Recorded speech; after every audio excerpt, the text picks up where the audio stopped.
السلام علیکم 9th class.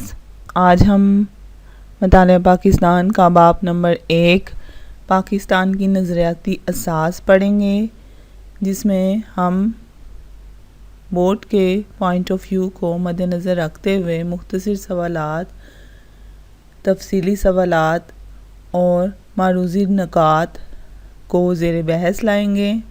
آج کا ہمارا ٹاپک ہے نظریہ پاکستان کے عناصر۔ سب سے پہلا پوائنٹ عقائد ہے۔ عقیدہ کسے کہتے ہیں یا عقائد کسے کہتے ہیں؟ سوال شارٹ کویسچن ہے آپ کا۔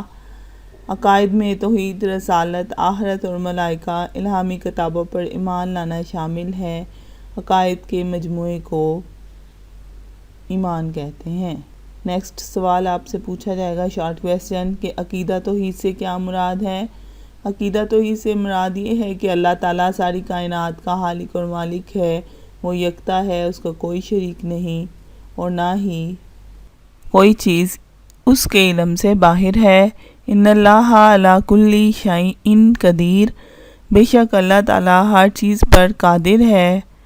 اللہ تعالیٰ کے قادر مطلق ہونے اور انسان کے نائب ہونے کے عقیدے سے خود بخود یہ بات واضح ہو جاتی ہے کہ انسان اپنی طاقت کی حد تک عمل پر قادر ہے، لیکن اصل قدرت اللہ تعالیٰ کے ہاتھ میں ہے۔ انسان اپنی طاقت کے مطابق عمل کرے اور نتیجہ اللہ پر چھوڑ دے۔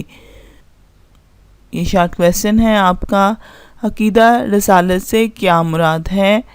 عقیدہ رسالت کا مطلب تمام رسولوں پر ایمان لانا۔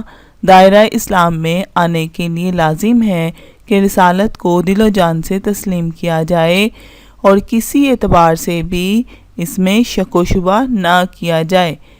قرآن مجید اور اسوہ رسول صلی اللہ علیہ وآلہ وسلم کو سرچشمہ ہدایت ماننا اور حضرت محمد صلی اللہ علیہ وآلہ وسلم کو اللہ تعالیٰ کا آخری رسول اور آخری نبی ماننا اور یہ ایمان رکھنا کہ آپ صلی اللہ علیہ وآلہ وسلم کے بعد کوئی نبی نہیں آئے گا، عقیدہ رسالت کا لازمی جز ہے، اور جو اس کا انکار کرے گا وہ کافر ہے، وہ مسلمان نہیں ہو سکتا، وہ کافر ہے۔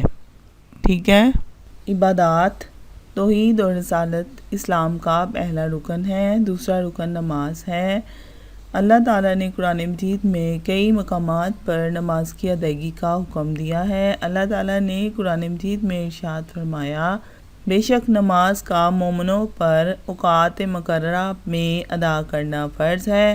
اسلام کا تیسرا رکن زکوٰۃ ہے، جو ایک مالی عبادت ہے اور اسلام کے معاشی نظام کی مضبوطی کا ذریعہ ہے۔ زکوٰۃ کے نظام کی وجہ سے دولت چند ہاتھوں میں اکٹھی ہونے کی بجائے گردش میں رہتی ہے اور معاشرے کے غریب طبقے تک بھی پہنچ جاتی ہے۔ چوتھا رکن روزہ ہے، جو تمام عبادات کی طرح روزہ بھی فرض کا بہترین اظہار ہے۔ پانچواں رکن حج ہے، جو صاحب استطاعت لوگوں پر فرض ہے۔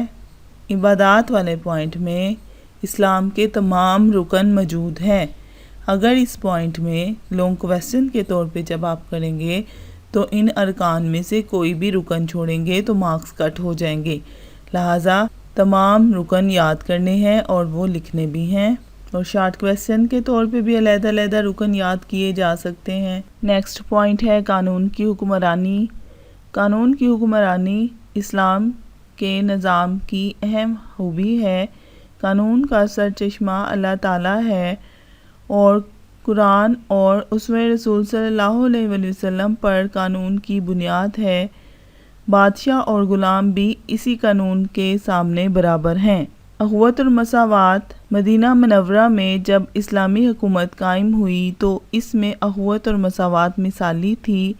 آج بھی اسلامی معاشرہ اخوت اور بھائی چارہ مساوات کا تقاضا کرتا ہے۔ مواخات مدینہ میں نظراتی تھی جو تقاضا کرتا ہے جو مواخات مدینہ میں نظر آتی تھیں۔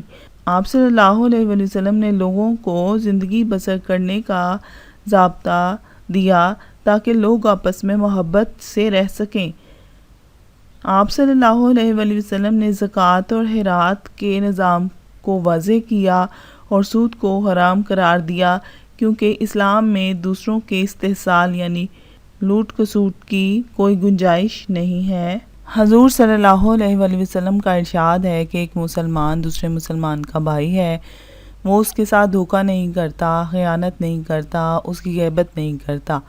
آپ صلی اللہ علیہ وآلہ وسلم نے کینہ اور حسد سے باز رہنے کا درس دیا۔ اسلامی معاشرے میں جہاں قوت اور بھائی چارے کو مقام حاصل ہے، وہاں مساوات پر بھی زور دیا گیا ہے۔ اقبال کے الفاظ ہیں: ایک ہی صف میں کھڑے ہو گئے محمود و ایاز، ایک ہی صف میں کھڑے ہو گئے محمود و ایاز، نہ کوئی بندہ رہا نہ کوئی بندہ نواز۔ اسلام میں اونچ نیچ کا کوئی تصور نہیں ہے، غریب اور امیر سب ایک جیسے ہی سمجھے جاتے ہیں۔ نبی صلی اللہ علیہ وآلہ وسلم کا آخری خطبے میں کچھ اس طرح سے بیان ہے: اے لوگو، بے شک تمہارا رب بھی ایک ہے، تمہارا باپ بھی ایک ہے۔ آگاہ ہو جاؤ کہ کسی عربی کو اجمی پر، کسی اجمی کو عربی پر، کسی سفید کو سیاہ پر، کسی سیاہ کو سفید پر کوئی فوقیت فضیلت حاصل نہیں ہے۔ فضیلت کا معیار صرف اور صرف تقویٰ ہے۔ اللہ تعالیٰ نے مساوات نسل انسانی کا درس دیتے ہوئے فرمایا کہ لوگو، ہم نے تم کو ایک مرد اور عورت سے پیدا کیا اور تمہیں قومیں اور قبیلے بنائے تاکہ ایک دوسرے کو شناخت کرو۔ اللہ کے نزدیک تم میں زیادہ عزت والا وہ ہے جو زیادہ پرہیزگار ہے۔ عدل و انصاف اگلا پوائنٹ ہے آپ کا۔ عدل و انصاف کا تقاضا ہے کہ معاشرے میں ہر کسی کو اس کا حق ملے۔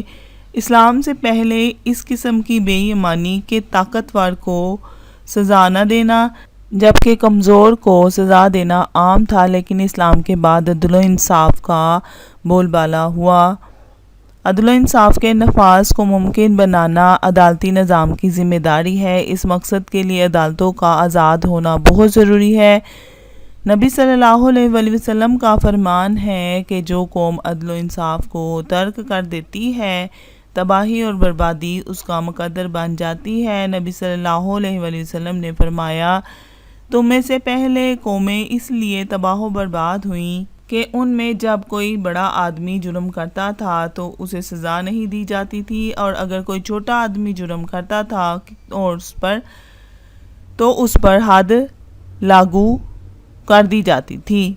خدا کی قسم، اگر فاطمہ بنت محمد بھی چوری کرتی تو میں اس کا بھی ہاتھ کاٹ دیتا۔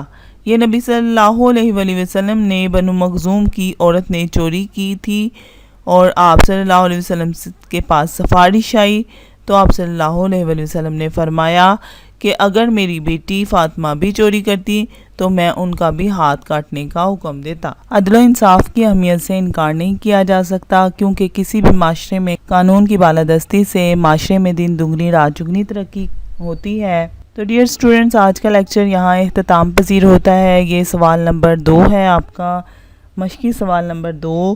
نظریہ پاکستان کے عناصر کی تفصیل سے وضاحت کریں۔ امید ہے آپ کو سمجھ آ گئی ہوگی۔ اللہ حافظ۔